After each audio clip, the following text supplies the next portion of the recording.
శనివారం రోజు తను సమాధి చేయడం జరుగుతుంది.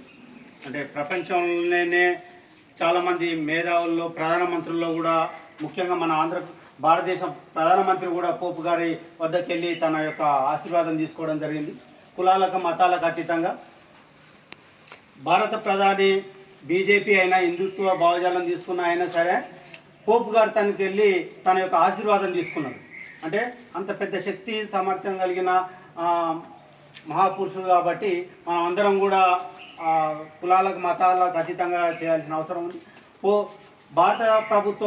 భారతదేశ ప్రభుత్వం కూడా 3 రోజులు సంతాప దినంగా ప్రకటించడం జరిగింది. చనిపోయిన రోజు, మద్దతు రోజు, అదేవిధంగా సమాధి చేసిన రోజు కూడా మన భారత ప్రభుత్వం కూడా సంతాప దినాలుగా పాటించడం జరుగుతుంది అధికారికంగా. కాబట్టి మనమందరం కూడా